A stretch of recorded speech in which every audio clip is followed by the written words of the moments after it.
On where you are, hello and welcome to OzByDrone.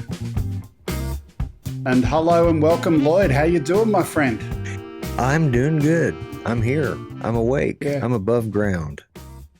You're vertical. At your age, that's a good thing. That's always a good thing, yeah.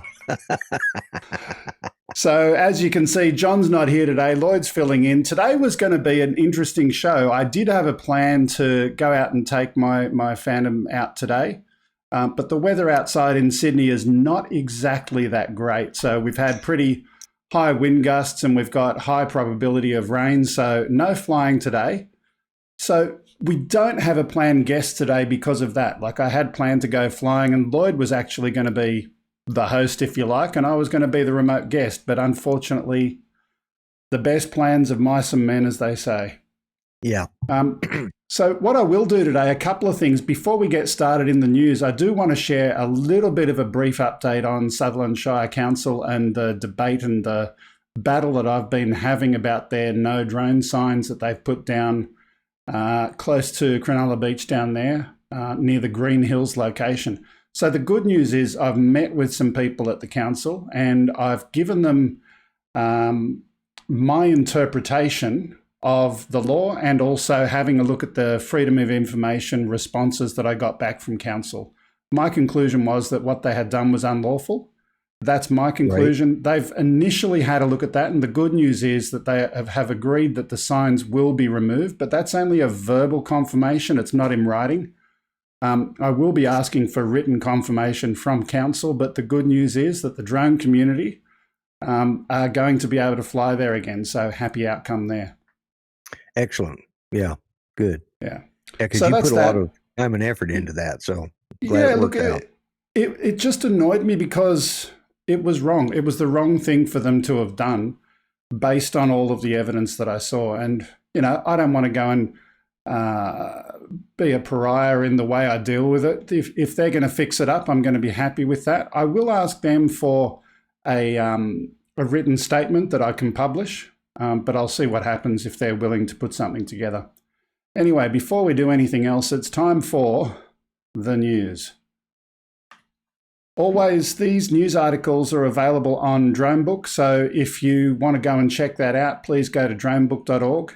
You can see the link to that in the description for the video.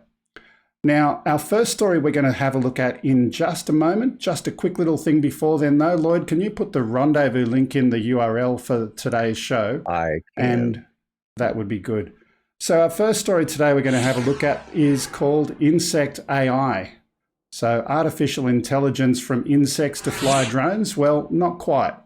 Team at National Tsinghua University has recently developed an artificial intelligence chip that mimics the optical nerves of the fruit fly, allowing drones to automatically avoid obstacles while remaining in ultra power-saving mode. Now, the video that we've got there is not a fruit fly. It was the only buzzing around insects. But here's the interesting thing. All of those insects in that video are doing what they're doing without crashing into each other. And that's the kind of thinking that's gone into what they've been doing at the university. The image sensors used in cameras have got millions of pixels, whereas the eye of the fruit fly has only got about 800 pixels. When the fruit when the fruit fly's brain processes those visual signals as a contour and contrast, it utilizes a kind of detection mechanism which automatically filters out unimportant information and only pays attention to moving objects that it's likely to collide with. Lots of applications for drones. How long will those drones fly? What's the... how long will the drones fly? When they get it all working, how... Because, fruit fly only lives a day. Okay. Boom, boom. Okay. Thanks, Lloyd. This is collision avoidance, though, and I think it's a really good idea. Yes, they're going to need to last longer than a day, and hopefully they will. So, yeah, that's cool. Our second story today. This one, it's been looked at a few places. I think they've had this on Ken's channel as well, but I just want to talk about it a little bit from a regulatory perspective. The World Championship of Professional Drone Racing. So pilots, I'll just bring that audio down. Where is it? Oh, it's already gone down. Okay. So this group, the World Championship of Professional Drone Racing, DCL, Drone Championship League. There we go. This is interesting because they're trying to set up something that's going to be a competition almost as a sport. That's really cool in and of itself. But then their next step is that they've actually got this aircraft for sale. Did you know you could actually go and buy this thing? Really? Really? Do you have do you have a lazy 1 million euros laying around? I do now, because I put all my 401k into toilet paper, and man, you're that making a stuff's selling fortune like hotcakes. Yeah, I'm making a fortune right now. Yeah. Okay.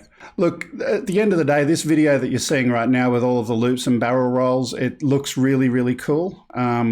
But that's just a dummy in there. I suppose it's a step up from when you did a test flight earlier on, but... That's a dummy no matter which way you look at it. It's a dummy if he's a live person getting in there. Or it's just an actual stuffed dummy. Yeah. In a couple of moments, you'll see them go and put a real person in there, which is fine. The only thing they do once there's a real human in there is hover at about less than a meter. So I suppose from that perspective, they're smart. They're not going to really go and do those barrel rolls and so on at the moment. But from a technology perspective, it's a cool aircraft. Would you, if you were a wealthy man, would you buy one? Yeah, I probably would. If I had that kind of money and I thought I could control it. The problem is there's some guy on the ground controlling that. And yeah. I don't know of anybody I trust that well to pilot it while I'm riding in it. But let's talk about it for a minute. The reason for playing this story was not just to look at it and say it's a wonderful aircraft. We recently saw the fishing drone, play out with CASA and all of their fines and all of that kind of stuff. How would that play out from a regulatory perspective? Because ultimately, it's a remotely piloted aircraft. Yes, it's got a person in it, but as long as it's remotely piloted, the same regulations apply. You can't use the experimental category if we believe what CASA is telling us in Australia, as long as it's controlled externally. You've got to have the controls in your hand, then you can get away with calling it an experimental aircraft. Right. Yeah. Yeah, it's that is a good question because, like you said, CASA says they can't haul passengers in a remotely piloted aircraft. So that right there breaks all those rules. Yeah.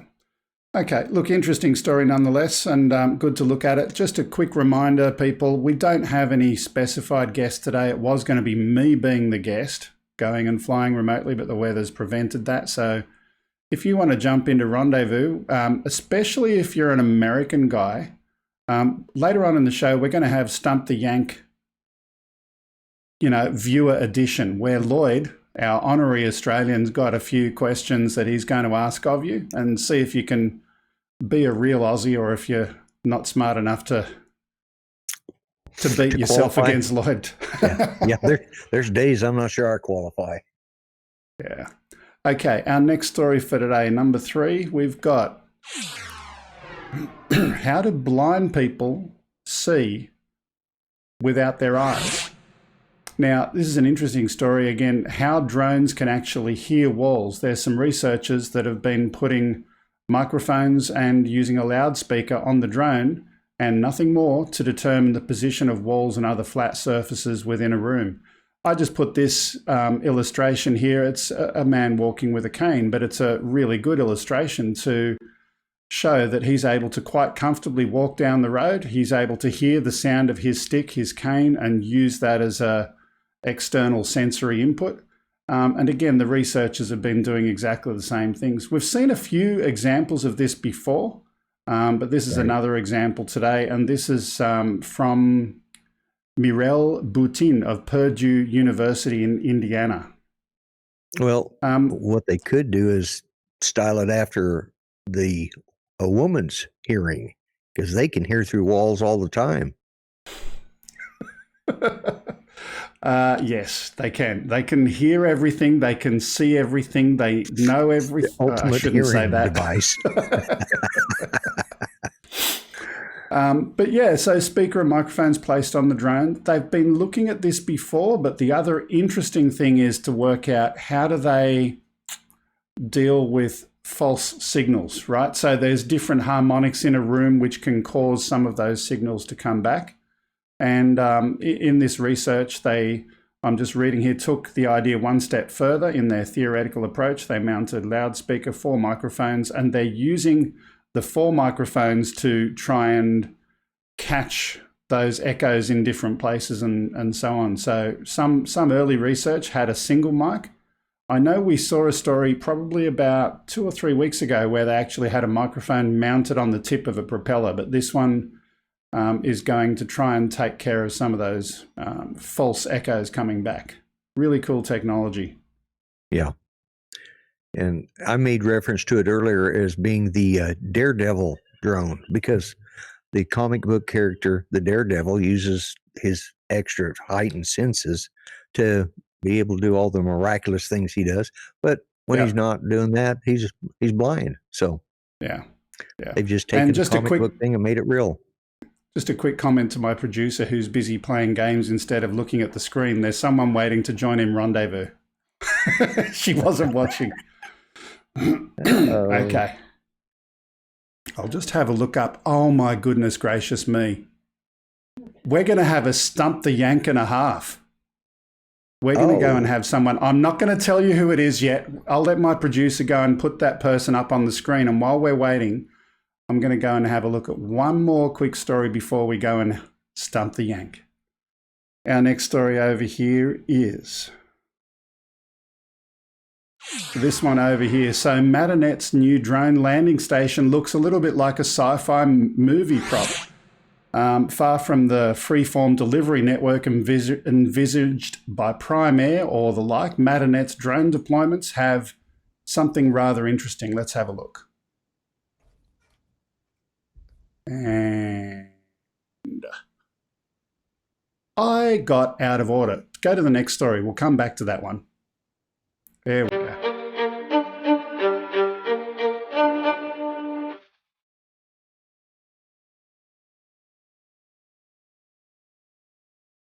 So this is yet another blood delivery kind of thing where someone's got specimens that they need to get from one medical centre to another. Fairly straight ahead.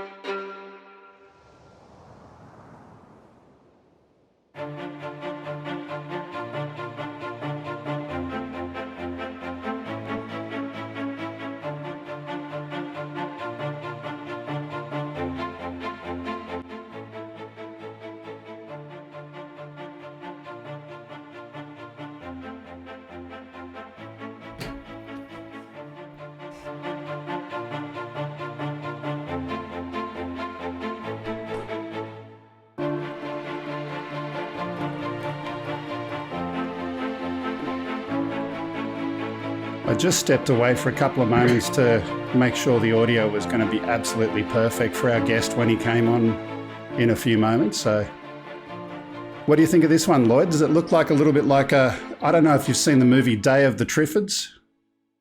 Oh, yeah, yeah. Look, it looks really cool. And without further ado, let's bring in our guest for just a moment. Let's go. Oh, my goodness gracious me, Mr. Ken Heron. How do you do?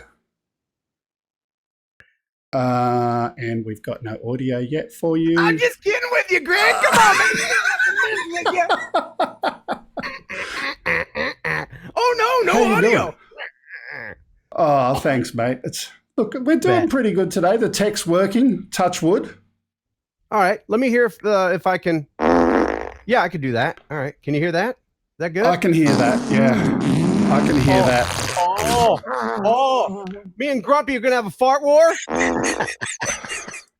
Hold on a second. I'm sitting on a hardwood seat. Little squeaker. Jeff, where are you, Jeff? I need to wheel out. Hey, pull my finger. And the show is now. Just wanted to let you know that there's a new sponsor that I got for your show, Greg. Really? A new sponsor. The next 23 minutes and 14 seconds of this program are being brought to you by a proud sponsor of for over 10 years running. Oh, hang on. Someone's calling. I'll have to go and take that because it's just more important than that. No, I'm kidding. I'm playing sound effects too, but you definitely win. You definitely win on the sound effects front. Thanks, Ken. man. Thank you for joining. Thank you for joining. And let me go and press the magic button because, ladies and gentlemen, boys and girls. Ladies and gentlemen, boys and girls, it's time to play Stop the Yank. I love That's that. right. It's time for that game that we love and our viewers absolutely love even more. It's time to play with our special guest viewer today, Mr. Ken Heron. It's time to play our favorite game, Stump the Yank. All right. Okay. I'm ready. Uncle Ken, we're going to have questions today coming from Grumpy because he's our honorary Aussie. He thinks he knows it all. And let's see if you know more than him. Okay, yeah. Grumpy, what do you got for us? Okay. Let's see.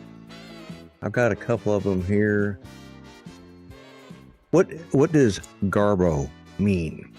What is it? Garbo. Garbo. Yeah. As in Greta Garbo? As in Greta Garbo. Is it a name of a movie star or somebody's good looking? Or is it a garbage collector? Or is it the name of their favorite beer? Oh, Garbo is Garbo. Well, it sounds like it would be short for trash, like garbage. Garbage collector. Okay, he got garbage that collector. I did. You know, Grumpy, you've got to work this out a little bit. It's always the second answer when you ask the question. You always put the second answer. I don't even realize I do it. Is there another one? Okay. So Ken, we got another one for you, and it's not going to be the second answer. All right, good. Yeah. Okay, what does it mean to drop your guts? Pass wind? Throw up? Or is guts the name of another beer? It's always beer, isn't it? That's all you guys have. I believe dropping your guts is passing wind. Am I right? You're right. We've all got our fart machines going. Hey, that's awesome. Woohoo! Is there enough? One more. Okay. Chunder. What does chunder one mean? more. Now, don't give him the answers. Don't give him the answers. I would like Ken to try and come up with a creative answer to what is chunder. the chunder down under. Yeah. Yeah. It's not chunder, it's chunda. Yeah, chunda. Okay, so what is chunder? Well, I happen to know, mate, with my horrible Australian accent, that chunder happens to be vomiting. Oh my God. He must be looking at the same list I am. Huh? Did I get it? Yeah, you did. You got it. 3 in a row. All right. Well, I want to thank the Academy. Second, I would like to thank Google. And I'd like to thank you for having me on the show. Thank you, sir. Yeah. Thank you very much. Yeah. Oh, And it here's was your fun. prize. Oh. You have the opportunity. What's my prize? Your prize, Lloyd just just got gave it to you. Okay.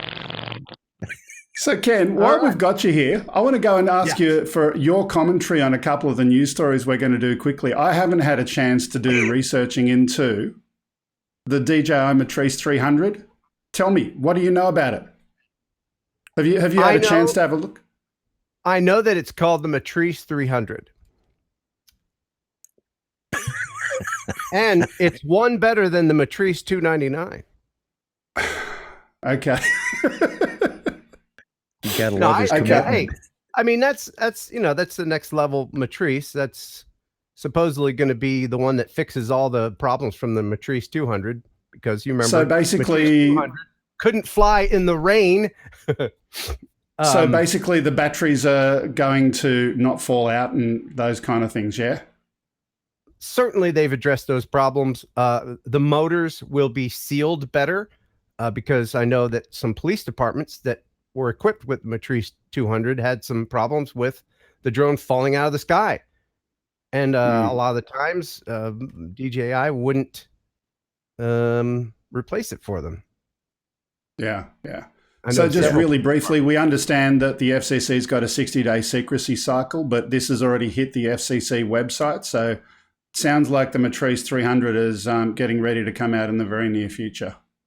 Yeah, I would say it is. I would say it is. And, I mean, that's what is that like?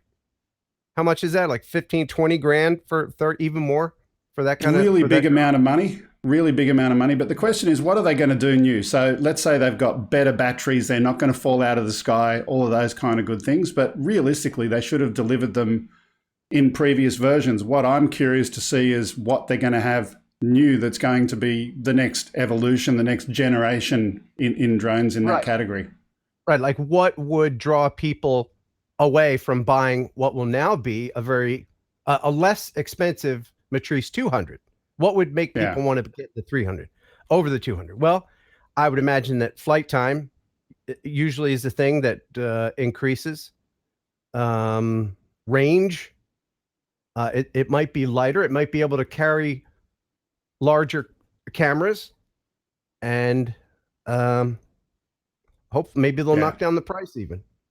Yeah, I don't know. We're going to we're going to have to wait until it actually comes out. But from what I'm hearing, definitely on the flight time, and I believe the FPV camera is going to have a higher resolution as well. But at the end of the day, this is all speculation and rumor mill kind of stuff. A lot of people comment that they don't want to hear things unless you've got an absolute really good source. Until we hear it from DJI, we can only speculate. But look, interesting to see that it's coming nonetheless. True. Very true. Okay. And so I'm going to head out because I have to finish editing. I'm going to post a video tonight. Okay. It'll be demonstrating how to use perspective to surgically fly over a city, like a large city. So if it's perspective, does that mean you're going to have an upside down version for Australians? Yes. But thanks for having me on. And Grumpy, I just want to say, I know you are. Ken, I sound like Utley, can you just wipe your nose one more time? oh yeah. Hold on. By the way, guys, Ken has been doing this every time he speaks to me on Skype. And I say to him, Ken, it's sacrilegious. You keep on using your toilet paper to blow your nose. I'm just doing a little decorating here.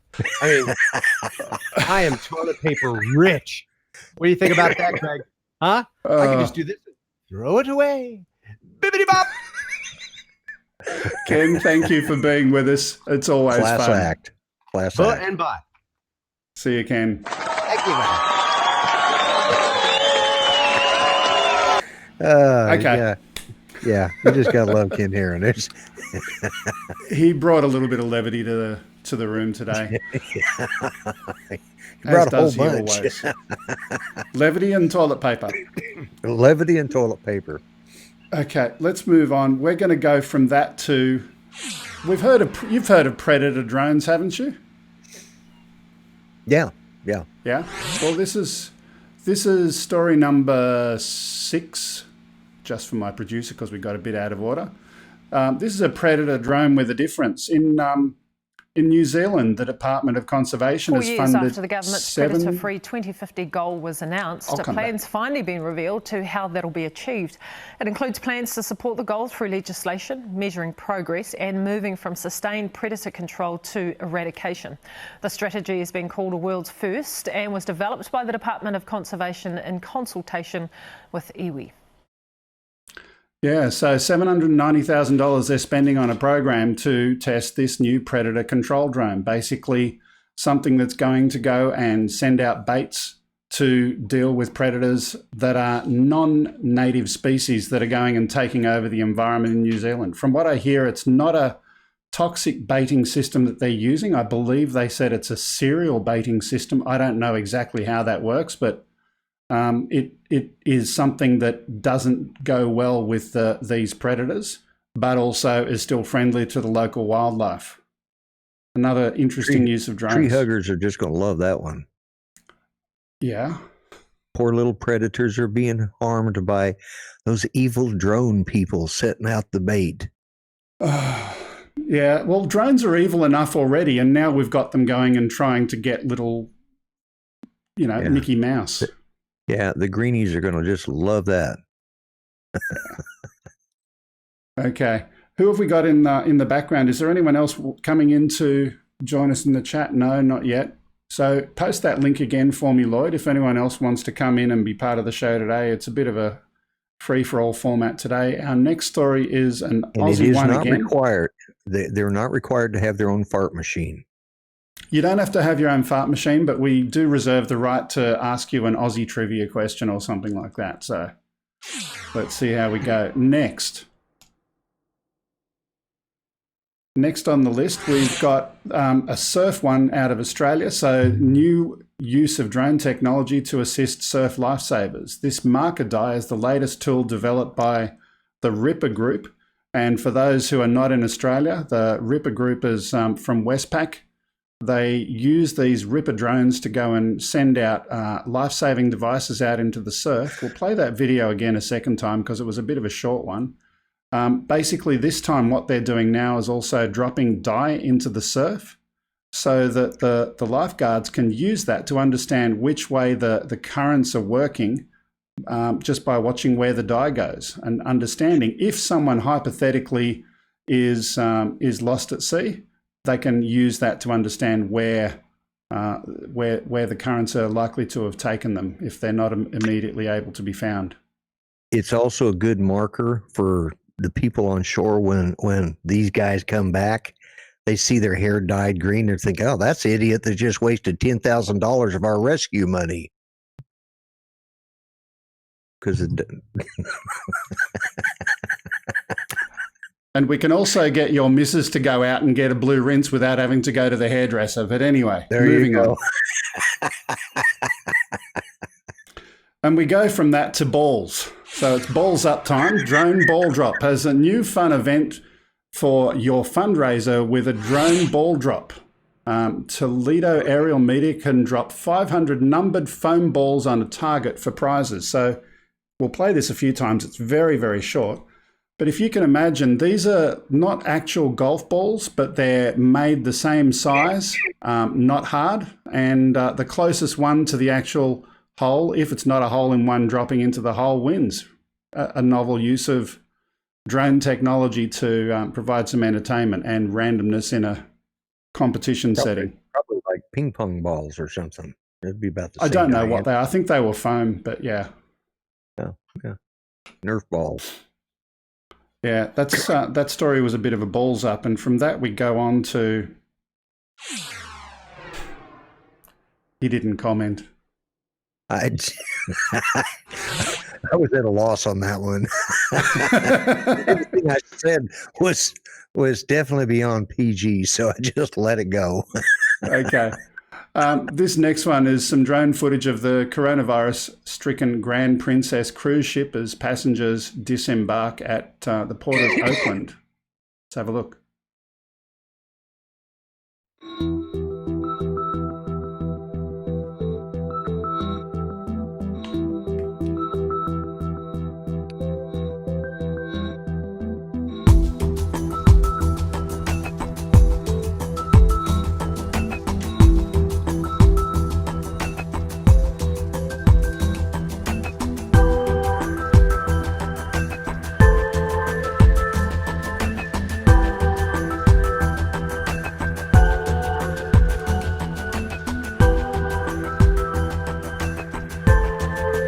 So from here, passengers are getting bused to local quarantine facilities. This is in Oakland, California, 9th of March. Yeah, and some of them are going to be quarantined for another 20 days. Yeah. So. Yeah, look, speaking of that, the whole situation we're in at the moment, the toilet paper and all of the other things that we're looking at the moment, it's just absolutely insane. Now, I heard something this morning from, I think it was Australia's chief medical officer from the federal government, and the message I heard was that 20% of Australians within this first wave will be contracting the virus. So it'll be... I don't know how true that is. I don't know the accuracy of that source, but I think in a lot of places they've actually got to the point and realised that, hey, look, it's going to happen, and deal with the management of it rather than the prevention, because I think we've passed that point now. Yeah, I think it's pretty well already inundated every place it's going to. Now the best they can do is come up with a vaccine for it and hopefully get everybody through it safely, alive. Yeah. Anyway, so here we are. I'm going to actually skip the Mavic 2 rumour mill. I actually did have some photos. We'll put up the photos just for the sake of sharing that. But just like the Matrice thing, I don't want to go and spread rumours, but there are photos starting to circulate right now. With regard to the specs, we will see them when we see them, but it's, the next DJI drone to come. Question, how will the current health situation affect the potential delivery of that product? That'll be interesting to watch, because I know that a number of DJI services and facilities had shut down or reduced capacity. Right. Yeah. I don't know if you want to discuss it, but I did get an update from one of my inside sources about this. This is directly out of Area 51. Mm-hmm. Okay. It's going to be called the Mavic Air Mini 2.11. It comes with a flux capacitor, a fusion trash compactor, and what is that? Oh, it's powered by a antimatter fuel cell nodule. And that's what that's a picture of. And all that information came right out of Area 51 from my inside source. Just came hot off the presses.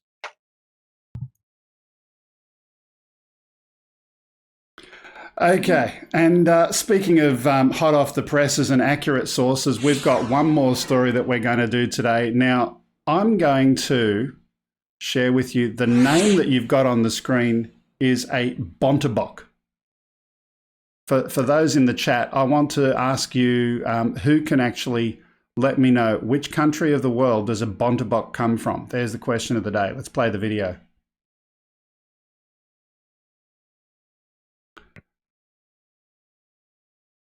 Oh, and again.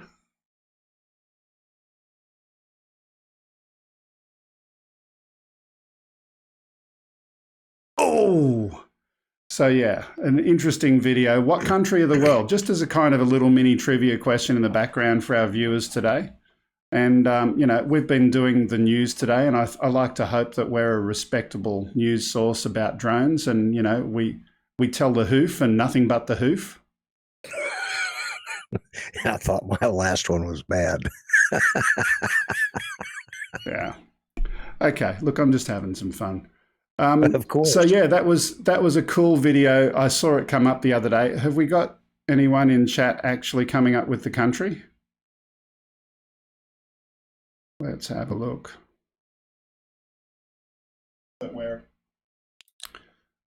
I can see Mike there. Shelf full of empty boxes. Force multipliers. Can anyone come up with the country that one comes from?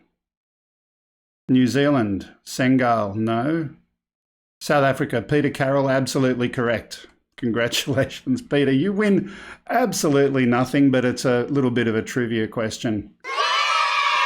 Yeah, in looking at those do look, I could see why they were called goats, or why that in the original article, I think somebody mentioned they were goats, Yeah. but they look like our mountain rams or mountain sheep, not goats, but yeah. Anyway, look, as I originally said at the beginning of the show today, I had planned to go flying, but it's a little bit, the weather's not so good outside today, so that got called off. I'll try and do that again in the near future. In the meantime, last little chance today. We've done our news. We don't have a guest unless someone wants to come in. The invite is still open. The rendezvous is ready for you to click on the link, come and join and be part of the show today. In the meantime, before we go, let's go to Mr. Grumpy, and he's going to tell us a joke. oh, great. All right. Let me see if I can. Let me get this one. Why should you never fart in an Apple store? Why? They don't have windows. No. I'm going to an Apple store straight after the show today. What do you get? I'll tell them. I'll share that one with them. You'll share that one with them? Okay. What do you get if you eat beans and onions? What do you get? Tear gas.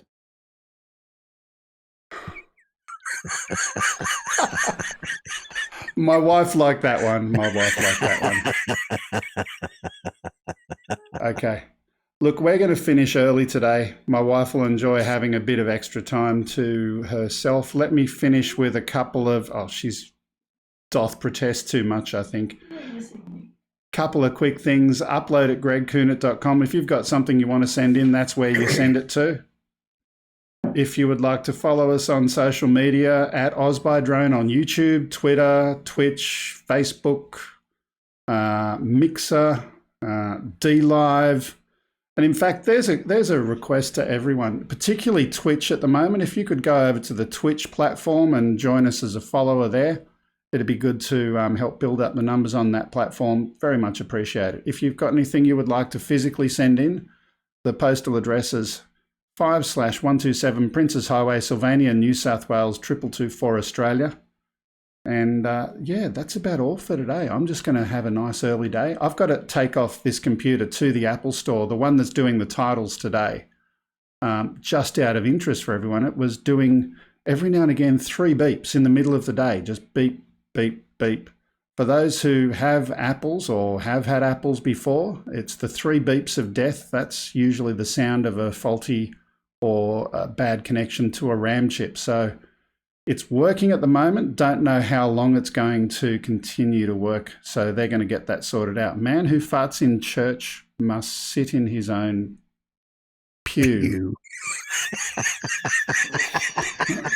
Okay. We've got this. That's my bad. Yeah.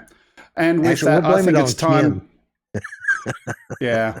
And with that, I think it's time to say thank you for watching. Thanks for being part of the OzByDrone community. Please do send us some videos. You don't have to send the physical file. Just send in a link to a YouTube or some other storage thing. We'll include it in next week's show. By the way, one last thing as well. I had planned to go traveling in April. Because of all of the fun happening around the world at the moment, I think I'll stay on shore in Australia for the time being. So you've just got to put up with me a little bit more. Anyway, thanks for being part of the show. As always, see you next time. Bye-bye.